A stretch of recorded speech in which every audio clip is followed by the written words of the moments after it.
Moi, je suis Anthony. J'ai cofondé Biotany avec ma compagne, avec ma belle-sœur et avec la communauté. Donc, cofondateur pour communauté et aussi le côté des familles.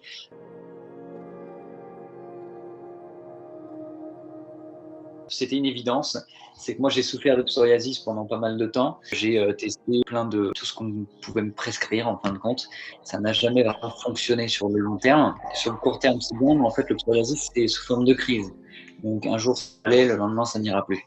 Et en fait, c'est Cécile, quand on s'est rencontrés, qui m'a parlé de cosmétiques naturels, de trouver des solutions un peu plus naturelles. Et comment on en est arrivé là? Bah, elle a scanné ce que je mettais sur la peau et elle m'a montré son téléphone. Elle m'a dit non, mais regarde ce que tu te mets sur la peau.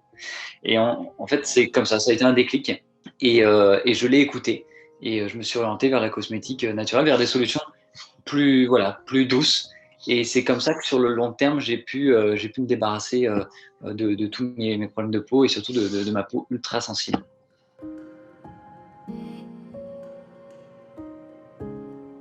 En fait, ça s'est fait, alors, si tu veux une petite anecdote, ça s'est fait en maison de campagne, donc la maison de belle-maman, près de Laval. Et en fait, on était tous dans le canapé dans le salon.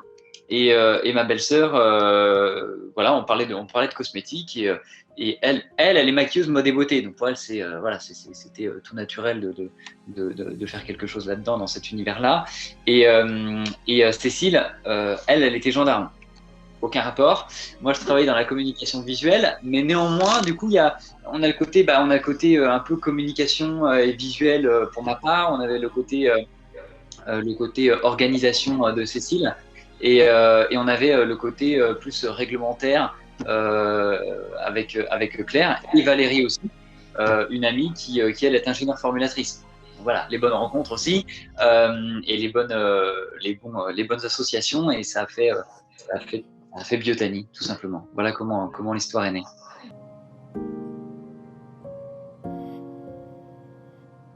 Alors, Biotany, nous, le maître mot, c'est consommer moins, consommer mieux.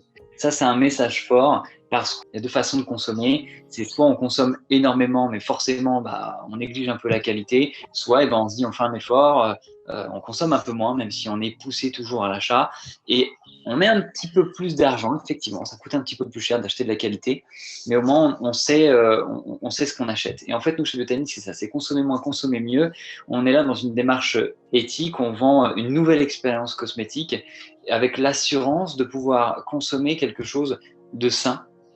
Et donc voilà, une nouvelle expérience, c'est quelque chose de beaucoup plus sain en cosmétique.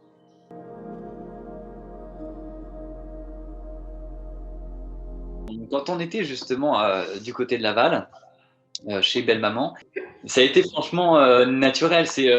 Mais comment est-ce qu'on va se lancer si on n'a pas de fonds? Il fallait qu'on puisse être aidé, effectivement, et être soutenu dans cette démarche-là. Et ça a été évident de lancer une campagne de financement participatif. Par contre, on l'a lancé en se disant, ben, on verra.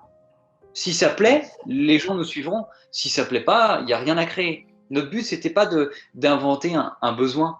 Le but, c'était de répondre à un besoin. On arrivait avec un produit et on s'est dit, voilà, qui même me suit. On a lancé, je crois, un Instagram Biotany 2 ou 3 mois avant de lancer la campagne.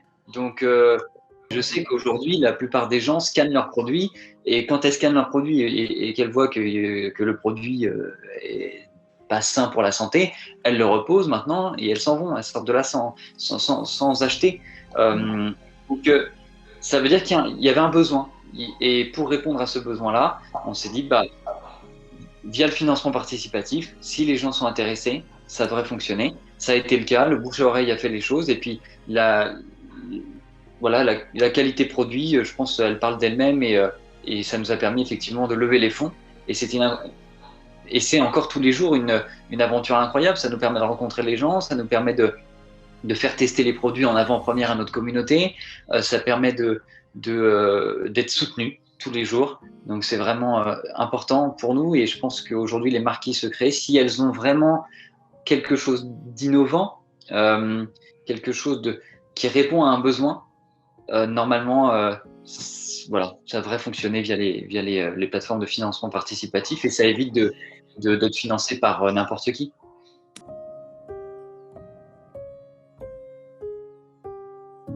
Cécile et moi, en fait, on est très complices et je pense que du coup, ça se fait assez facilement.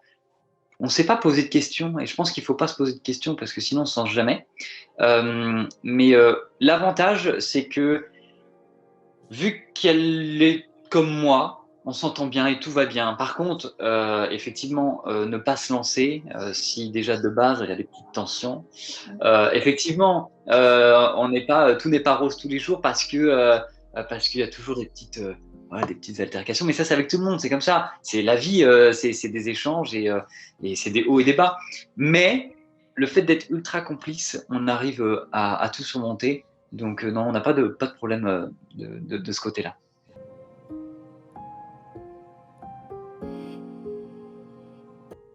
Oui, forcément. Oui, forcément, parce que quand, quand il faut passer des heures à remplir des documents pour tous les organismes, on est bien content de pouvoir le faire à plusieurs. Quand il faut jusque je ne sais trop quelle heure répondre à la communauté, on est bien content d'être à plusieurs. Ça permet de se relayer. Il y a vraiment, voilà, quand on se lance, il y a vraiment énormément de travail. Euh, et effectivement, ça permet voilà, de souffler un petit peu. Puis ça permet aussi de se conforter, de s'aider, d'être deux. Et en fait, c'est un sorte de tronc, c'est un sorte de pilier. Et effectivement, se lancer en couple, c'est un avantage.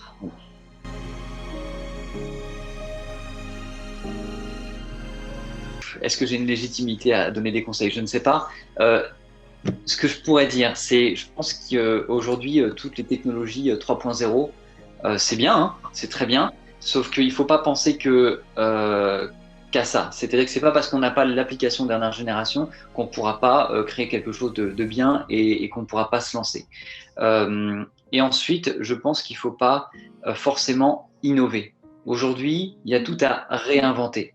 C'est-à-dire que si on recrée quelque chose en l'améliorant, en considérant l'environnement, en considérant les animaux, la santé, en considérant tout ça, on peut déjà recréer quelque chose et donc créer.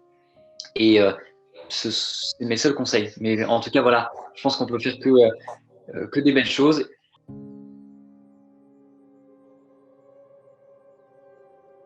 Notre premier exercice s'est déroulé en plein confinement. Enfin, on a eu 2 confinements cette année. Et donc, c'est une chance incroyable d'être soutenu grâce à la communauté. Tout s'est bien déroulé et c'est ça qui est incroyable.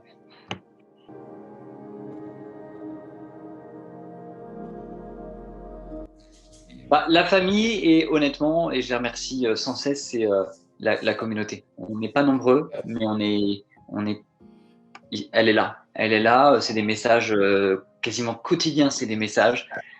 Donc sans elle et sans eux, on ne serait pas là et on n'arriverait pas à faire d'aussi belles choses. Donc merci.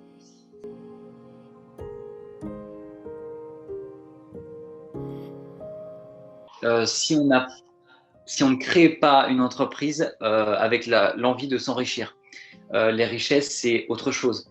Les richesses, c'est les rencontres, c'est l'expérience, c'est la cohésion familiale, l'entraide. C'est ça, la richesse aujourd'hui en créant une entreprise. Moi, je pense, voilà, faut pas créer pour s'enrichir financièrement.